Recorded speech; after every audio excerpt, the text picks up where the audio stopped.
jaamac Sidiiq Cali oo kamid ah siyaasiyiinta ku dhaqan magaalada Burco ee xarunta gobolka Togdheer isla markaasina qayb ka ah mas'uuliyiinta xisbiga kulmiye ee gobolka Togdheer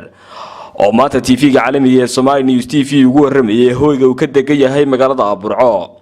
ayaa waxa uu markii ugu horeysay ka hadlay hadalada sheegay in la kala diri doono golayaasha deegaanka ee dalka isagoona ka hadlay waxqabadyadii dawladda hoose ee magaalada Burco iyo waxyaabihii ay ka tageen muddadii 7 sano ah ee ay joogeen siyaasiga arrimahaasi ka hadlay waxa hadaladiisii kamid ahaa kulay way isaynu ka warqabno muddo dhaafka ku yimi golayaasha deegaanka waynu wada ogsoonahay oo waxay muddo dhaafsan sanad iyo dhowr bilood runtiina sida ay bulshadu hadal hayso amba ay saadaalinayso waxa ay baryahan dambeba suuqa ku jirtay in isku shaan in la kala dirayo golayaasha deegaanka ma ogin wax kala diris ahoo si official warkeeda loo hayo laakiin kulay marka aad suuqa amba meelaha bulshada ku sheekaysato amba baraha bulshada amba qayb kamid ah warbaahinta baad daalacato hadallada kala dirista iyo hadalhaynteedu way ku badnaayeen message jiraan wax official ah oo imika aynu ognahay hase yeeshee kulay bulshadu uunba cabatin ka yimi marka dadka la sheekaysato 10 qof oo meel isugu timaadaan 10 kuba waxay isku ra'yi ka yihiin oo amba ay isku si u matelayaan amba ay isku fikir ka taagan yihiin in golayaasha deegaanku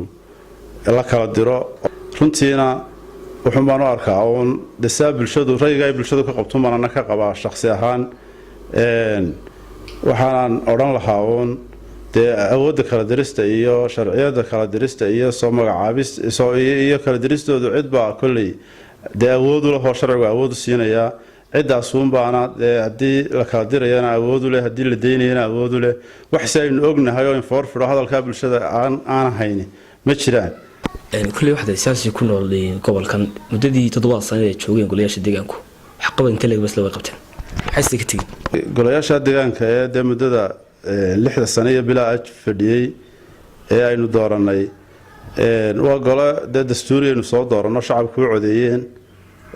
waxna way qabteen oo waa golo dhan oo qaran oo muddo 7 sano ku dhow shaqeynayo ma wax qabad laa dhaliilna way jirtaayo kulay waxa imka kala diristooda lagu dalbanayaaba waa dhaliil jirta marka waxay qabteen iyo wax dhimanimo waa jiraan waxay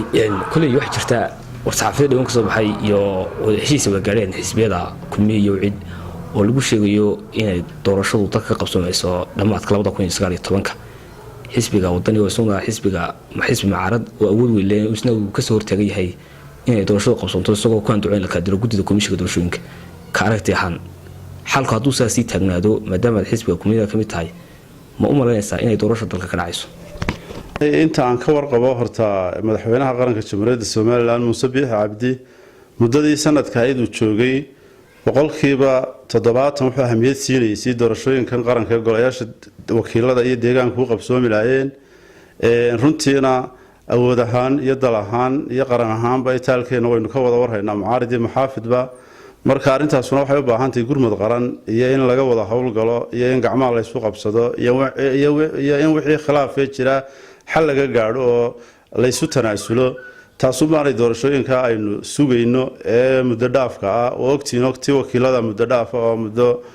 xileedkii la doortay laba muddo xileed oo kale ku darsaday golayaasha deegaanka muddo dhaaf oo aynu imika ka hadlaynay culaysyada golayaasha muddo dhaafay ka jira waxay u baahan yihiin in si qaran looga wada hawl galo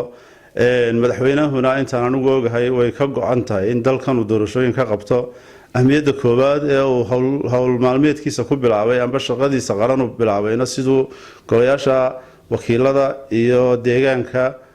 doorashooyinkoodu u qaban la una keenana golayaal cusub ayaa